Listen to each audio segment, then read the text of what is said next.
What's up, guys? So before we dive into this instructional video, I do want to say that if you've already received your Pescador Pilot or purchased a Pescador Pilot before today, it's February 25th, that's today's date, I would stop what you're doing, stop the video and call the number that I'm going to put up on the screen. Because I want to say I'm one of the first ones to receive the actual drive fix kit. So if you've purchased any Pilot before February 25th and received it or whatever, I'd call to get a replacement drive sent to you so you don't have to deal with the issues that some of us have had when we first got them. Now, if you've ordered your kayak and you haven't received it yet, and it's it's past February 25th, you probably have the good drive. You'll be able to tell in the video the difference between the good and the bad one. And from a supplier here in town, they call it on quarantine. So again, if you ordered your Pescador Pilot and you're afraid, you haven't received it yet, but you've ordered it and you're afraid you're going to get the bad drive, you more than likely will not. This is only going to pertain to people who've already received their drive or their Pilot and have been using it, since they came out to today. So, just a little bit of information. What's up, Ice Night TV? Got some more sweet news from Confluence, the makers of the Pilot pedal drive system. As I mentioned in my previous video giving a lowdown on the Pilot and the Pro and the comparison of the two, I told you that there was going to be a fix kit that Confluence was sending out. Well, I got wind that it was actually going to be an entire new drive system, fixing some of the issues that you've seen on YouTube and just out there, on some of the other forums. Well, they sent a new drive, and I'm going to get into it here and make a video on basically the upgrades. Stay tuned.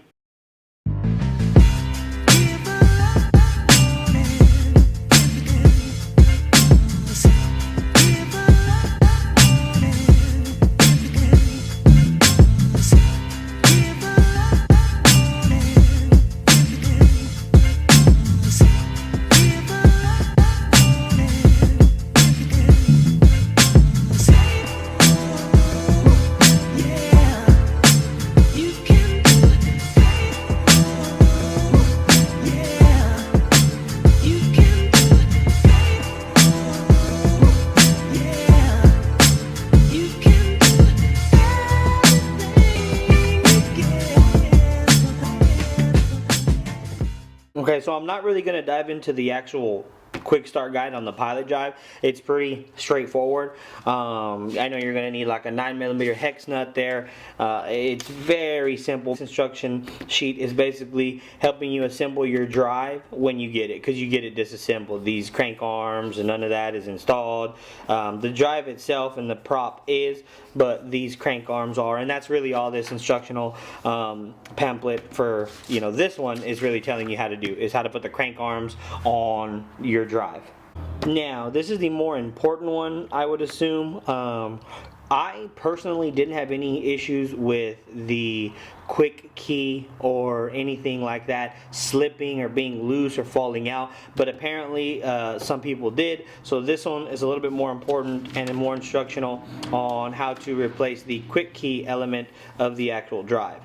Okay, so the tools that you will need for this is a 4mm hex nut tool. As long as it's 4mm, it works. These aren't really used. These are just what I keep on the boat from the previous drive. I'm still going to keep them just in case.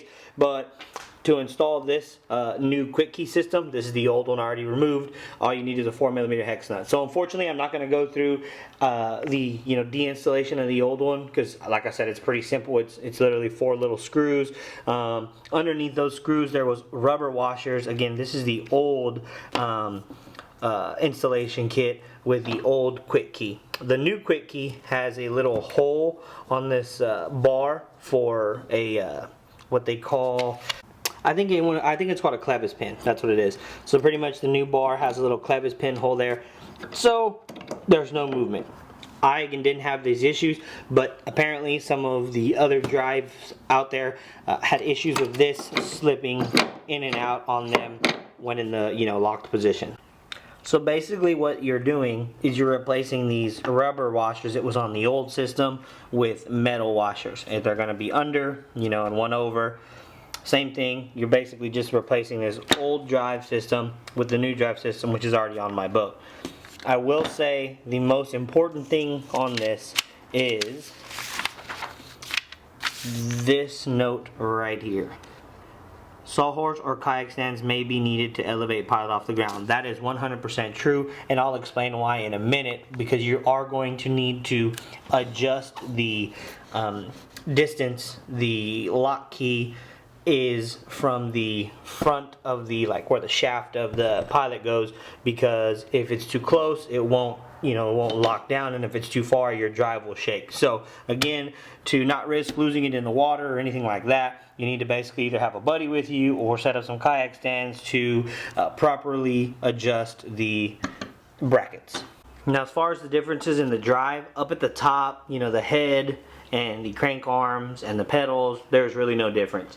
On mine, I was experiencing some issues with the crank arm being loose or wiggly, so that was one thing that they had fixed with these hex lock washers there, or lock nuts there.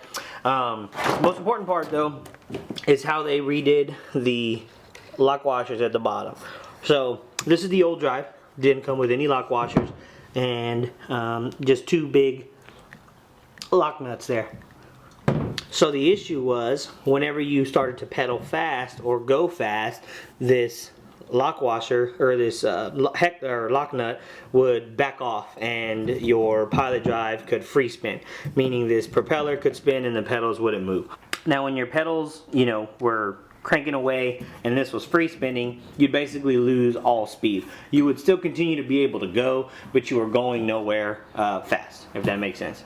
Now, the new prop system, instead of having one big lock nut there, they have two on each side. So 1 and 2. I'm going to try and focus the camera a little better right there. So 1 and 2. And they added a really toothy lock washer that was actually kind of grabbing and biting into that plastic, or whatever material this is. Same thing on the bottom. Now, some of the changes with the decking, like I was said earlier, I guess some other pilot owners were experiencing some deck slipping.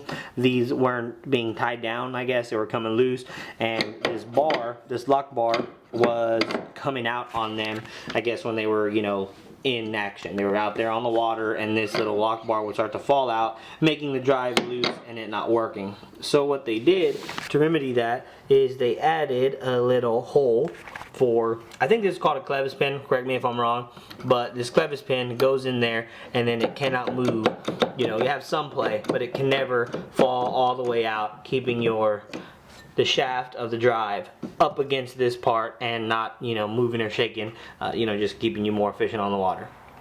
Okay, and the last little bit of information, I guess the old hardware that came on the old bracket system, instead of being 2 metal washers 1/4 inch thick under, it was 1 rubber washer on all 4 of these points. So I guess if you tighten too far down and not the same tightness on one nut than the other, your plane could be different planes. If you have this really compressed down and that rubber washer is giving out and it's compressed, and this one's a little smaller down than this one, I guess you could have some issues with the lock bar not properly going in, these holes being at different heights. So to replace that, I'm assuming they replace it with metal so it doesn't, so the integrity of this metal hardware doesn't give. Obviously, you can understand that if it was a rubber washer like it used to be, that rubber washer's integrity could be compromised. But if you have this one tighter than you have that one, then this bracket is going to be sitting at an odd angle, which again would make the lock key not be straight on. And instead of going through all the time, it may hit the side, hit the bottom, and not fit all the way through. So I guess replacing all the washers with metal ones instead of rubber would just better the integrity of the hardware and reassure that you could tighten it as hard as you wanted on all 4, and till you couldn't tighten it anymore, and then you wouldn't have any issues with the sway bar being off center or anything like that.